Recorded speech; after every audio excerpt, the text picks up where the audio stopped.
আসসালামু আলাইকুম সুপ্রিয় শিক্ষার্থীবৃন্দ। আজকে আমাদের আলোচনার টপিক হচ্ছে অ্যাডভার্ব। আজকে আমাদের আলোচনার টপিক হচ্ছে অ্যাডভার্ব। প্রথমে আমরা অ্যাডভার্বের সংজ্ঞা জেনে নিই। অ্যাডভার্ব সাধারণত একটি বাক্যে কী কী নির্দেশ করে? অ্যাডভার্ব সাধারণত একটি বাক্যে ম্যানারকে নির্দেশ করে, কোনো জায়গার নাম নির্দেশ করে, কোনো সময়কে নির্দেশ করে, কোনো কাজ কতবার হয়েছে সেটাকে নির্দেশ করে, কোনো কাজের লেভেল, কোনো কাজের উচ্চতাকে নির্দেশ করে, অথবা কোনো কাজ কতটুকু নিশ্চয়তাভাবে হয়েছে তাকে নির্দেশ করে।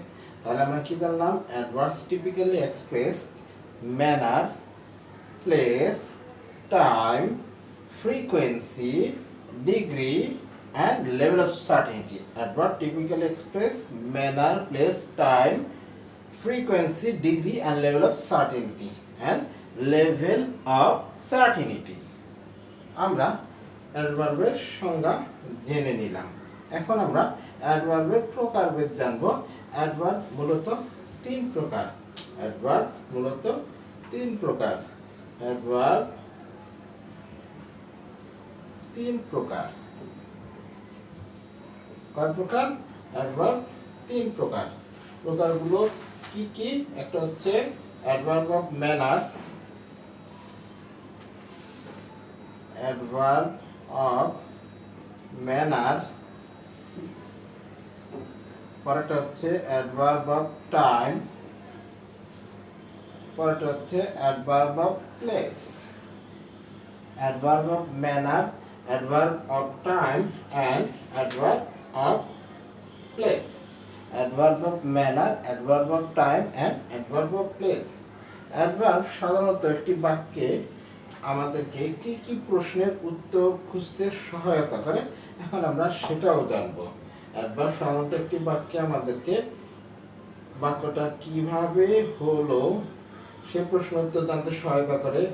in what way, in what way, বাক্যটা কোন উপায় হলো বা কিভাবে কেমন করে হলো, কোন রাস্তায় হলো কাজটা সেটা জানতে সহায়তা করে।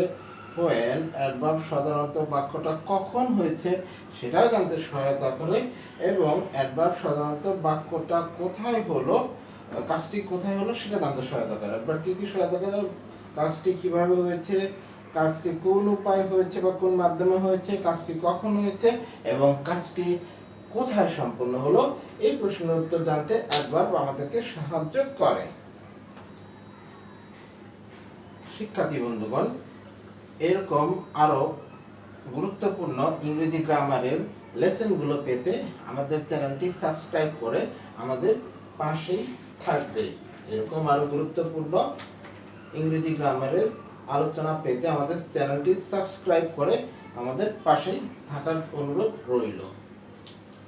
আমরা এখন অ্যাডভার্বের সাধারণত আমরা ছোটবেলা থেকে শিখে এসেছি, কোনো শব্দের শেষে অ্যালয় যুক্ত থাকলে সেটাকে আমরা অ্যাডভার্ব বলবো। কোনো শব্দের শেষে যদি অ্যালয় যুক্ত থাকে সেটাকে আমরা অ্যাডভার্ব বলবো। কিন্তু এই কথাটি সকল শব্দের ক্ষেত্রে প্রযোজ্য নয়। এই কথাটি সকল শব্দের ক্ষেত্রে প্রযোজ্য নয়। তাহলে সঠিকটা কি আমরা সেটা জানার চেষ্টা করি। অ্যাডজেক্টিভ প্লাস এলওয়াই যদি থাকে সেটাই হবে একমাত্র অ্যাডভার্ব। অ্যাডজেক্টিভ প্লাস এলওয়াই যদি থাকে সেটাই একমাত্র অ্যাডভার্ব হবে। আবার যদি নাউনের শেষে এলওয়াই থাকে তাহলে সেটা কখনোই অ্যাডভার্ব হতে পারে না, সেটাকে অবশ্যই আমরা অ্যাডজেক্টিভ হিসেবে আমাদের ধরে নিতে হবে। যদি অ্যাডজেক্টিভ প্লাস অ্যালয় থাকে সেটাই অ্যাডভার্ব হবে, এবং নাউনের শেষে অ্যালয় থাকলে সেটাকে কখনো আমরা অ্যাডভার্ব ধরতে পারবো না, সেটাকে আমরা অ্যাডজেক্টিভ হিসেবে ধরে নিতে হবে। এখন আমরা দুটি নিয়মের দুটি উদাহরণ দেখি, যার মাধ্যমে আমরা অ্যাডভার্ব সম্পর্কে আরো বিস্তারিত বা আরো ভালোভাবে বুঝতে পারবো। অ্যাডজেক্টিভ প্লাস অ্যালয় থাকলে যখন আমরা অ্যাডভার্ব হবে তখন সেই বাক্যের একটি উদাহরণ হচ্ছে, সেই নিয়মের একটি উদাহরণ হচ্ছে, হি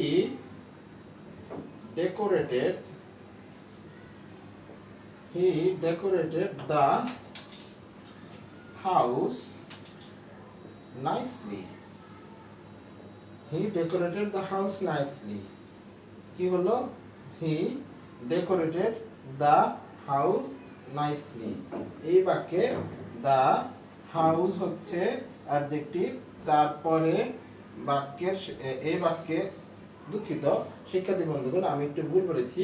এই বাক্যে নাইস শব্দটা হচ্ছে অ্যাডজেক্টিভ, নাইসের পরে অ্যালয় বসেছে, তাই নাইসলি হচ্ছে একটি অ্যাডভার্ব। এই বাক্যে নাইস শব্দটি হচ্ছে অ্যাডজেক্টিভ, নাইসের পরে অ্যালয় বসেছে, তাই নাইসলি হচ্ছে অ্যাডভার্ব। আমরা পরবর্তী নিয়মের একটি উদাহরণ দেখার চেষ্টা করি। He runs fast. He runs fast. সে খুব দ্রুত দৌড়ালো। সে খুব দ্রুত দৌড়ালো। এখানে এই বাক্যে নাউনের শেষে অ্যালয় থাকার কারণে রান ফাস্টলি। এই বাক্যে নাউনের শেষে অ্যালয় থাকার কারণে এই বাক্যে নাউনটি হচ্ছে ফার্স্ট, নাউনের শেষে অ্যালয় থাকার কারণে এটা কি হয়ে গেল? এটা একটি অ্যাডজেক্টিভ হয়ে গেল। এই টোটাল শব্দটি একটি অ্যাডজেক্টিভ হয়ে গেল, এবং এটা কখনোই কি হবে না? অ্যাডভার্ব হবে না। আমাদের সেই পুরনো নিয়মের মতো যে শব্দ শেষে অ্যালয় থাকলে সেটাকে আমরা অ্যাডভার্ব হিসেবে ধরে নিই। আমরা পরবর্তী একটা নিয়ম পড়ার চেষ্টা করি। সেই নিয়মটা হচ্ছে ইন এ, যদি কোনো বাক্যে ইন এ খালি ডট ওয়ে যার দ্বারা ম্যানার বোঝানো হয়, সেটাই হবে একটা অ্যাডভার্ব। এটা একটা উদাহরণ আমরা বলার চেষ্টা করি। হি accepted me in a friendly way. He accepted me.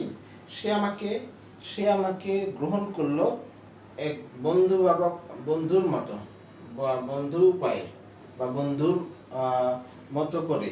সে আমাকে গ্রহণ করলো বন্ধুর মতো করে। ইন এ ওয়ে, এখানে আমরা কি বসিয়ে দিলাম? ফ্রেন্ডলি। এখানে এই বাক্যে ফ্রেন্ডলি মানে যে সে বন্ধুর মতো করে।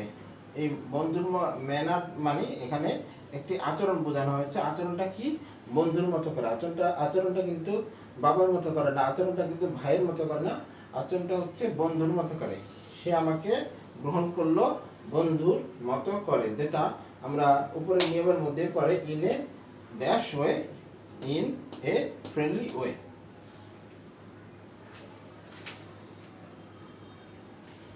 আমরা এখন জানবো একটি বাক্যে অ্যাডভার্ব সাধারণত তিনটি জায়গায় বসে এবং কোন কোন জায়গায় অ্যাডভার্বগুলো বসে। একটি বাক্যে অ্যাডভার্ব তিনটি জায়গায় বসে, সেই জায়গাগুলো কোনটা সেই জায়গাগুলোর নাম আমরা জানবো। প্রথমে একটি বাক্যে অ্যাডভার্ব বসে সাবজেক্টের পূর্বে।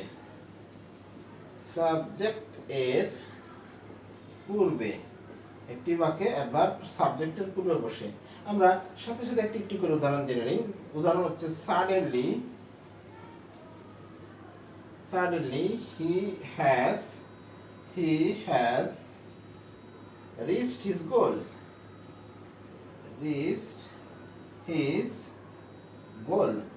Suddenly he has reached his goal. Subject হি এর আগে কি বসলো? অ্যাডভার্ব বসলো। সাবজেক্ট হি এর আগে কি বসলো? অ্যাডভার্ব বসলো। তো আমরা প্রথম নিয়মের একটা উদাহরণ পেলাম। একটি বাক্যে অ্যাডভার্ব তিনটি জায়গায় বসে, তার প্রথম জায়গাটা হচ্ছে সাবজেক্টের পূর্বে। এই বাক্যে সাবজেক্ট হি এর আগেই অ্যাডভার্ব বসলো। পরবর্তী প্লেসটা আমরা এখন জানবো। সেই প্লেসটা হচ্ছে সেন্টেন্সের শেষে বসে। একটি বাক্যে অ্যাডভার্ব সেন্টেন্সের শেষে বসে। একটি বাক্যে অ্যাডভার্ব সেন্টেন্স এর শেষে বসে। এটা একটা উদাহরণ আমরা জানার চেষ্টা করি। Please do it exactly. Please do it exactly. Please do it, দয়া করে কাজটি করো। কিভাবে করবে? এক্স্যাক্টলি যথার্থভাবে কাজটি করো। এটা এই বাক্যে অ্যাডভার্বটা বাক্যের পরে বসেছে। এই বাক্যে অ্যাডভার্বটা এই বাক্যে অ্যাডভার্বটা প্লিজ ডু ইট এই বাক্যটির পরে বসেছে। তাই আমরা তাহলে আমরা এই নিয়মের সাথে সামঞ্জস্যপূর্ণ একটি উদাহরণ জানতে পারলাম। আমরা পরবর্তী রুলসে চলে যাই বা পরবর্তী প্লেসটার নাম জানার চেষ্টা করি, যেই প্লেসটা বাক্যের মধ্যে থাকে এবং তার সাথে অ্যাডভার্ব বসে মেইন ভার্বের পূর্বে। অ্যাডভার্ব কোথায় বসে? মেইন ভার্ব এর পূর্বে। মেইন ভার্বের পূর্বে অ্যাডভার্ব বসে। মেইন ভার্বের পূর্বে অ্যাডভার্ব বসে। তার উদাহরণ হচ্ছে I have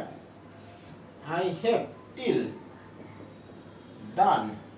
I have till done it. I have till done it. এই বাক্যে মেইন ভার্ব ডান, ডানের পূর্বে কি বসলো? অ্যাডভার্ব বসলো। এই বাক্যে মেইন ভার্ব ডান, ডানের পূর্বে অ্যাডভার্ব বসলো। এই বাক্যে মেইন ভার্ব ডান, ডানের পূর্বে কি বসলো? অ্যাডভার্ব বসলো। আমরা এখন একটি এক্সক্লুসিভ রুল বা একটি এক্সেপশনাল রুল আমরা অ্যাডভার্ব সম্পর্কে জানব। সেটা হচ্ছে আমরা অক্সিলিয়ারি ভার্ব বলতে টেন্সে অনেক প্রকার অক্সিলিয়ারি ভার্বের নাম শুনেছি। am is are was were have has will shall। আমরা এর সাথে সাথে মডেল অক্সিলিয়ারি নামে কিছু ভার্বকে চিনি। তার মধ্যে দুটো এক্সেপশনাল মডেল অক্সিলিয়ারি ভার্ব আছে, সেটা হচ্ছে has to, use to. Has to এবং ইউজ টু এই দুটি ভার্বের আগে, এই দুটি ভার্বের এই দুটি ভার্ব এর আগে অ্যাডভার্ব বসবে। এই দুটি ভার্বের আগে অ্যাডভার্ব বসবে। এই দুটি ভার্বের আগে কি বসবে?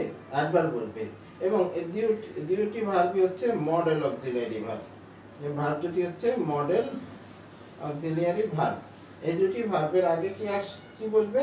অ্যাডভার্ব বসবে। হ্যাজ টু এবং use to.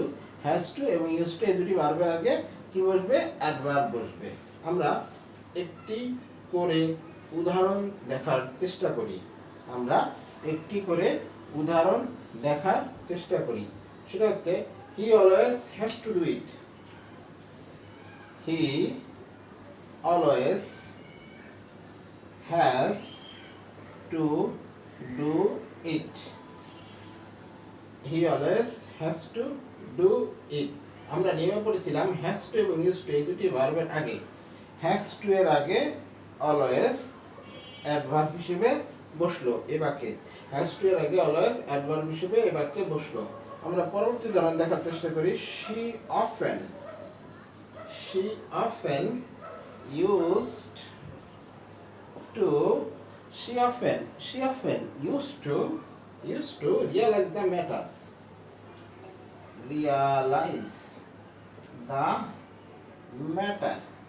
She often used to realize the matter. এই বাক্যে used to model auxiliary verb, তার আগে often একটি অ্যাডভার্ব, used to আগে অ্যাডভার্বটি often নামে বসেছে। used to আগে অ্যাডভার্বটি মডেল অ্যাডভার্ব নামে বসেছে। আমরা নিয়মটা আবার রিক্যাপ করি। দুটি model auxiliary verb has to, এবং ইউজ টু বাক্যে ব্যবহৃত হলে তার ঠিক পূর্বের যে শব্দটা সেটাই অ্যাডভার্ব হিসেবে ব্যবহৃত হবে।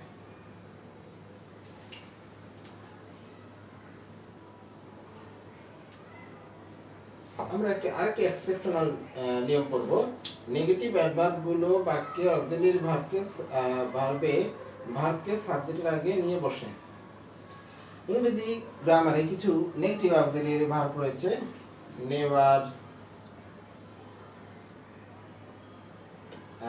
Never, not, etcetera. এই ধরনের কিছু অক্সিলিয়ারি ভার্ব রয়েছে যেগুলা বাক্যে ব্যবহৃত হলে সেই বাক্যের auxiliary verb am, is, are, was, were, have, has, will। am, is, are, was, were, have, has, will এই নেগেটিভ অক্সিলিয়ারি ভার্বগুলা যদি কোনো বাক্যে থাকে সেই বাক্যে সে কি করবে, অক্সিলিয়ারি ভার্বগুলাকে সাবজেক্টের আগে নিয়ে এসে পড়বে। অক্সিলিয়ারি ভার্বগুলাকে সাবজেক্টের আগে নিয়ে এসে পড়বে। আমরা একটু উদাহরণ দেখি। Never again will they stay in the hotel, will they stay in the hotel, hotel. Never again will they stay in the hotel.